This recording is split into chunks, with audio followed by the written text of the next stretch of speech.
selamat siang. Selamat bergabung lagi di podcast dari Yayasan Bina Berdaya Bangsa, podcast parenting.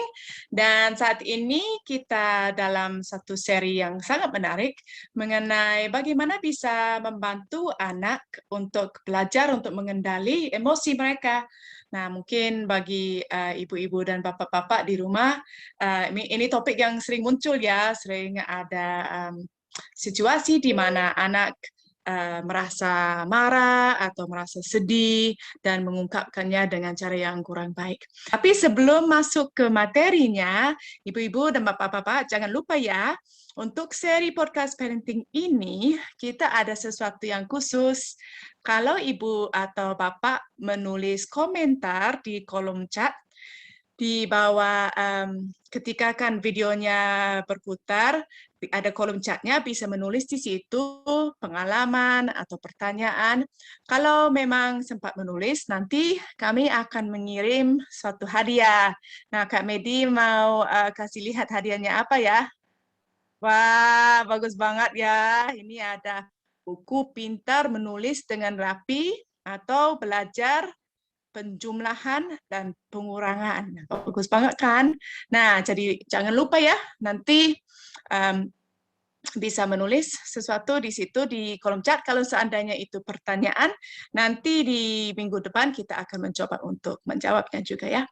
Oke, kita sekarang mau masuk di materi kita untuk hari ini.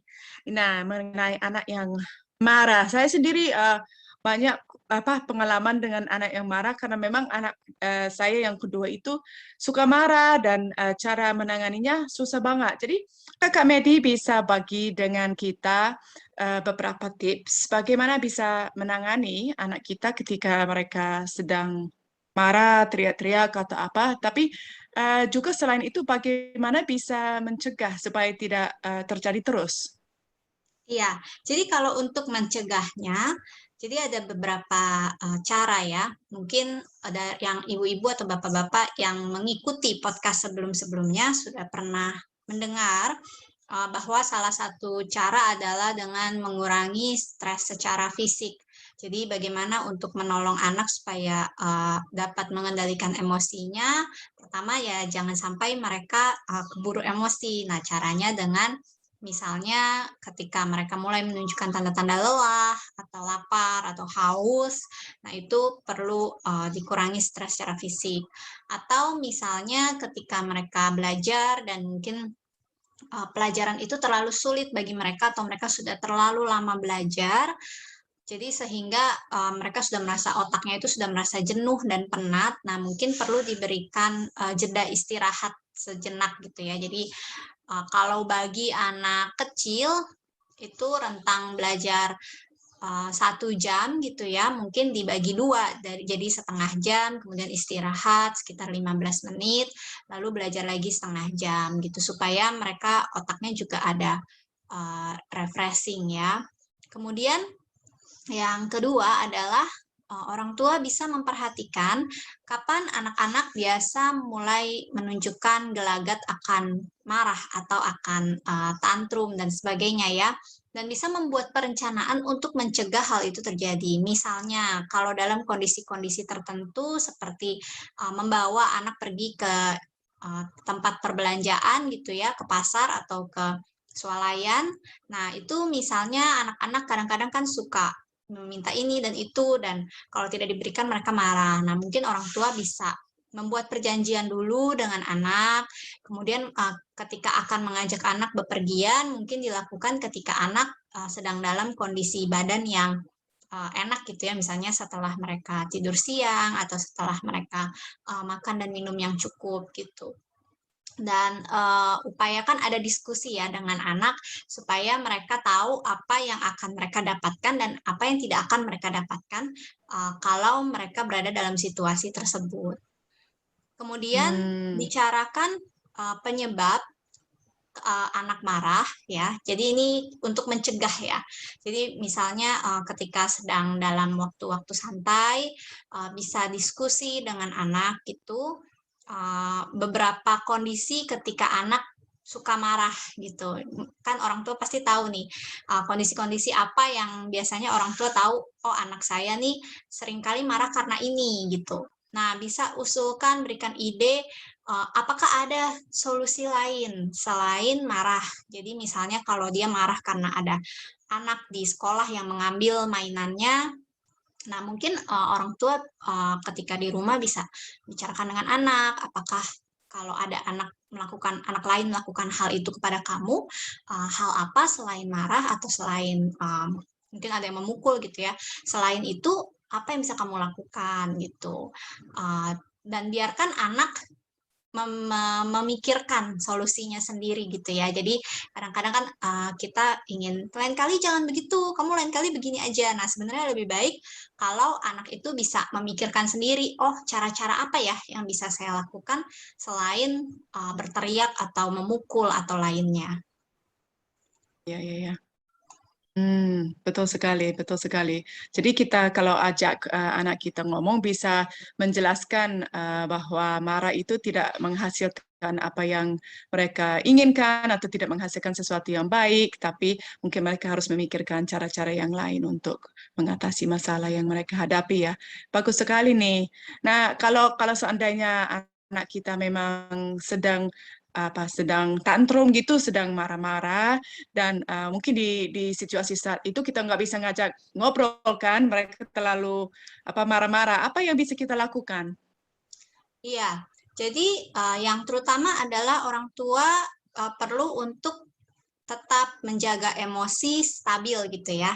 Jadi ketika anak berteriak, tidak perlu kita ikut berteriak.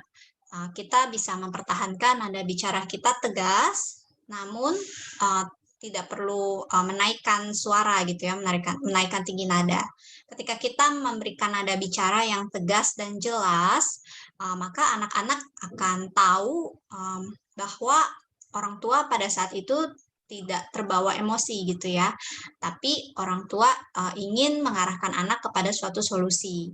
Nah, jadi ini penting karena ketika itu kita akan mengeluarkan luapan emosi marah itu. Kalau kita ikut marah dan kita ikut berteriak, maka kecenderungannya adalah kita menambahkan emosi marah di dalam pembicaraan atau di dalam suasana.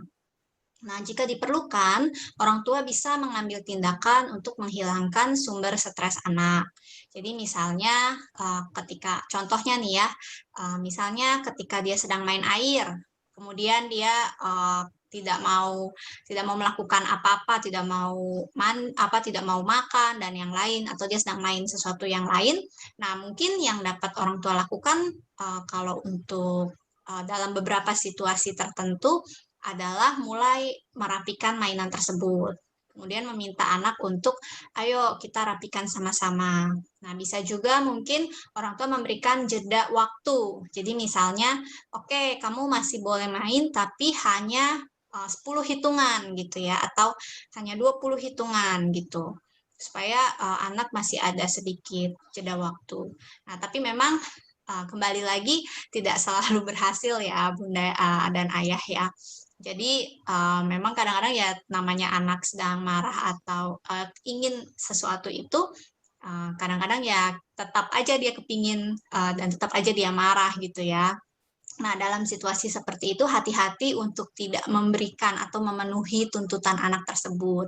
Kenapa? Karena kalau kita lakukan, anak akan belajar bahwa ketika mereka marah atau ketika mereka melakukan hal yang merusak, itu akan menarik perhatian orang tua dan orang tua akan memberikan apa yang mereka inginkan. Nah, kita sangat tidak ingin hal ini terjadi ya. Ini akan terbawa sampai ketika mereka besar. Mereka ketika menginginkan sesuatu, mereka akan lakukan dengan cara yang tidak baik, seperti marah, memukul, dan sebagainya. Nah, kemudian juga jangan lupa kalau hal ini terjadi di depan umum, ya Bunda tidak perlu malu kalau misalnya Bunda tidak memenuhi tuntutan anak. Memang kadang-kadang namanya di depan umum gitu ya, mungkin ada orang yang melihat atau ada yang memberi komentar. Nah, Bunda tidak perlu karena hal itu akhirnya menjadi memenuhi apa yang anak inginkan ya. Bunda harus tetap tegas dan konsisten ya. Nah, mungkin juga ketika anak sudah mulai tenang, bisa dibicarakan perasaan anak ketika marah itu dan disampaikan bahwa cara marah dengan berteriak dan lain-lain itu tidak baik. Bagaimana cara yang baik dengan berkata-kata atau menyampaikan apa yang dia butuhkan. Seperti itu. Iya, betul sekali. Ini sangat membantu ya tips-tips ini. Saya rasa betul sekali kita sebagai orang tua atau guru atau pengasuh kita harus memberi teladan yang baik ya kepada anak-anak. Bagaimana kalau sedang marah, bagaimana cara yang terbaik untuk mengatasinya dan untuk mengungkapkannya, dan dari situ anak bisa belajar. Dan juga untuk mengingat bahwa ini umum ya, biasa untuk anak merasa marah, dan yang penting mereka pelan-pelan belajar bagaimana bisa mengatasinya. Jadi kita tidak usah malu kalau anak kita marah, yang penting mengajak mereka untuk belajar dan untuk menjadi lebih baik ke depannya. Oke, terima kasih banyak ya Kak Medi tips-tipsnya dan sharingnya. Saya rasa sangat berguna. Ibu-ibu, bapak-bapak, kalau seandainya mau sharing itu pengalaman dengan anak marah di rumah, bagaimana menurut bapak atau ibu sebaiknya ditangani, silakan ya diketik di komentar itu di kolom chat. Dan mungkin ibu-ibu dan bapak-bapak yang lain bisa juga belajar dari komentarnya yang ditulis di situ. Terima kasih banyak ya untuk hari ini dari kami sudah selesai.